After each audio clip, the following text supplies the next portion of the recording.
Baik, bismillahirrahmanirrahim. Assalamualaikum warahmatullahi wabarakatuh. Perkenalkan, nama saya Zida Munawwara dengan NIM 90400 122019.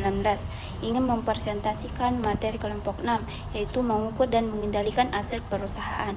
Yang pertama itu ada struktur analisis. Jadi struktur analisis yang komprehensif untuk mengukur dan mengendalikan aset perusahaan melibatkan beberapa tahap utama. Yang pertama itu ada identifikasi jenis aset yang dimiliki perusahaan, baik itu aset lancar, aset tetap, maupun aset tidak berwujud. Kedua, hitung rasio keuangan yang relevan seperti return on investment atau ROI, lalu ada return on equity atau ROE, dan turnover aset untuk mengukur efisiensi penggunaan aset. Ketiga, lakukan analisis kinerja investasi dengan menggunakan metode seperti net present value atau NPV dan internal rate of return atau IRR untuk menilai kelayakan proyek investasi baru. Terakhir, bandingkan kinerja aset perusahaan dengan standar industri atau perusahaan sejenis untuk mengidentifikasi area yang perlu ditingkatkan. Dengan struktur analisis ini, perusahaan dapat memperoleh pemahaman yang lebih baik mengenai kondisi asetnya, mengidentifikasi peluang untuk meningkatkan efisiensi, dan membuat keputusan investasi yang lebih tepat. Adapun aspek penting yang perlu diperhatikan dalam struktur analisis ini seperti tujuan pengukuran, ada unit analisis, sistem informasi, dan frekuensi pengukuran, serta tindakan korektif. Dengan menerapkan struktur analisis yang komprehensif, perusahaan dapat memastikan bahwa asetnya digunakan secara optimal untuk mencapai tujuan bisnis yang telah ditetapkan. Selanjutnya, materi selanjutnya adalah pengukuran aset perusahaan. Jadi, pengukuran aset perusahaan merupakan proses penilaian nilai suatu aset pada titik waktu tertentu. Nilai aset ini sangat krusial dalam penyusunan laporan keuangan, pengambilan keputusan bisnis, perhitungan pajak, dan penilaian perusahaan secara keseluruhan. Ada beberapa metode yang umum digunakan untuk mengukur aset, seperti metode biaya historis yang berpatokan pada harga perolehan awal, metode nilai wajar yang mencerminkan harga pasar saat ini, dan metode nilai likuidasi yang mengacu pada harga jual cepat. Pilihan metode sangat bergantung pada jenis aset, usia, kondisi, dan fluktuasi pasar.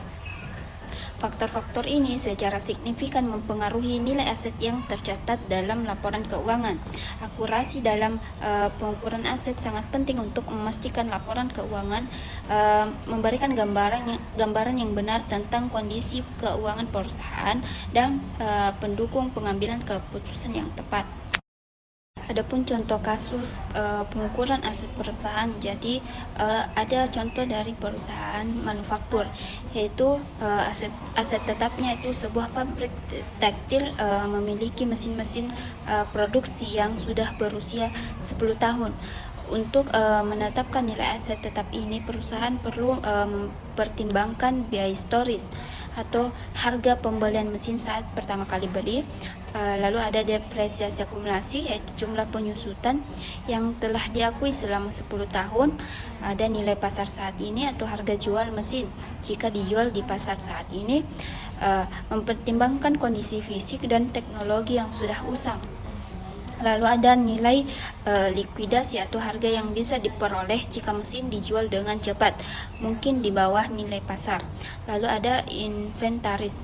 Perusahaan memiliki sejumlah besar bahan baku, barang dalam proses, dan produk jadi. Untuk mengukur nilai inventaris, perusahaan perlu menggunakan metode penilaian persediaan seperti FIFO atau first in first out, LIFO atau last in first out, atau rata-rata tertimbang.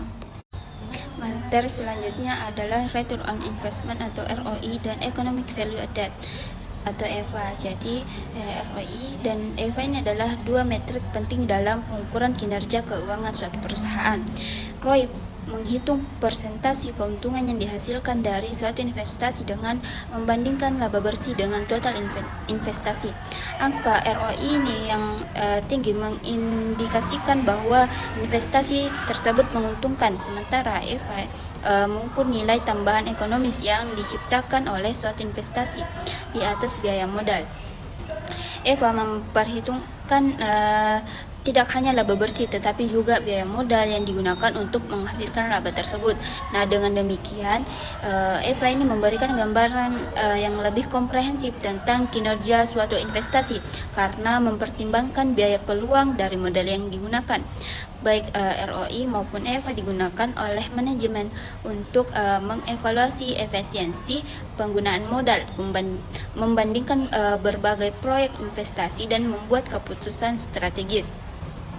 Nah, secara singkat, ROI ini mengukur seberapa besar keuntungan yang dihasilkan dari suatu investasi, dan EVA itu mengukur nilai tambah ekonomis yang diciptakan oleh suatu investasi di atas biaya modal. Lalu perbedaan utamanya adalah ROI ini fokus pada keuntungan absolut, sedangkan EVA yaitu fokus pada keuntungan di atas biaya modal. Nah, namun keduanya ini penting karena pertama itu membantu dalam pengambilan keputusan investasi, kedua membandingkan kinerja berbagai proyek, dan ketiga ada mengevaluasi efisiensi penggunaan modal. Materi selanjutnya adalah pendekatan alternatif pengevaluasian manajer. Jadi, evaluasi manajer merupakan proses penting untuk menilai kinerja dan efektivitas seorang manajer dalam organisasi. Selain itu, metode tradisional seperti penilaian kinerja tahunan yang berbasis pada pencapaian target dan umpan balik dari pesan. Terdapat beberapa alternatif dalam pengevaluasian manajer. Salah satunya adalah menggunakan 360 degree atau feedback, di mana umpan balik dikumpulkan dari berbagai sumber, termasuk bawahan, rekan sejawat, dan atasan, memberikan perspektif yang lebih komprehensif tentang gaya kepemimpinan dan dampak manajer tersebut. Metode lain yang bisa diterapkan adalah analisis kinerja berbasis data, di mana metrik seperti produktivitas, retensi karyawan, dan kepuasan pelanggan diukur untuk menilai dampak manajer terhadap tujuan organisasi. Selain itu, penilaian per review di mana manajer saling menilai rekan-rekannya dapat memberikan wawasan tambahan mengenai kolaborasi dan dinamika tim. Dengan menggabungkan berbagai pendekatan ini, organisasi dapat memperoleh gambaran yang lebih jelas dan adil tentang kinerja manajer serta area yang perlu diperbaiki dan dikembangkan. Selanjutnya, materi terakhir yaitu mengevaluasi kinerja ekonomi. Jadi, evaluasi kinerja ekonomi adalah proses penilaian terhadap kondisi dan perkembangan suatu perekonomian dalam periode tertentu. Proses ini melibatkan analisis mendalam terhadap berbagai indikator ekonomi yang saling terkait dan mempengaruhi satu sama lain.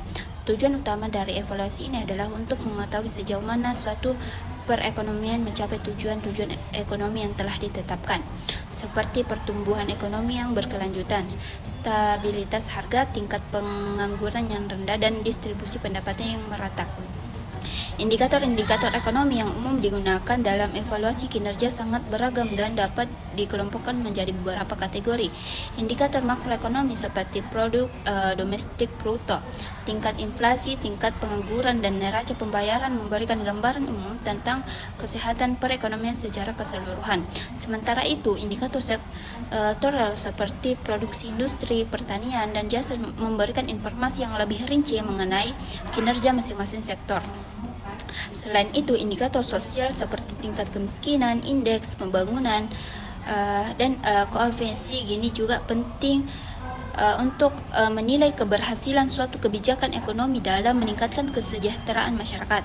Analisis data merupakan langkah penting dalam evaluasi kinerja ekonomi. Data-data ekonomi yang diperoleh dari berbagai sumber, baik itu data primer maupun sekunder, diolah dan dianalisis menggunakan berbagai metode statistik. Analisis time series digunakan untuk mengidentifikasi tren dan siklus data dalam data ekonomi, sedangkan analisis cross-section digunakan untuk membandingkan kinerja ekonomi antar wilayah atau negara.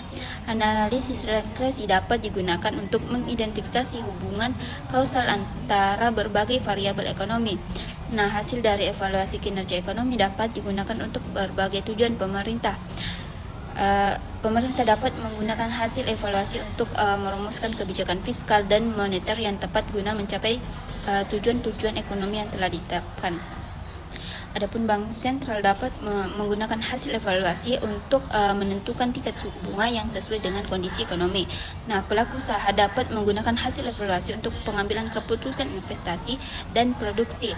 Lalu masyarakat umum juga dapat memperoleh manfaat dari hasil evaluasi, misalnya untuk merencanakan keuangan pribadi atas pemilikan produk investasi yang tepat.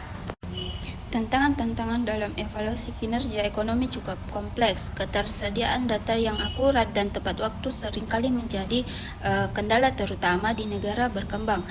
Metode analisis yang digunakan juga dapat mempengaruhi hasil evaluasi. Selain itu, faktor-faktor eksternal seperti perubahan harga, komoditas dunia, fluktuasi nilai tukar, dan krisis global juga dapat mempengaruhi kinerja ekonomi suatu negara. Mungkin cukup sekian dari saya, kurang dan lebihnya mohon dimaafkan. Wabillahi taufiq wal hidayah. Assalamualaikum warahmatullahi wabarakatuh.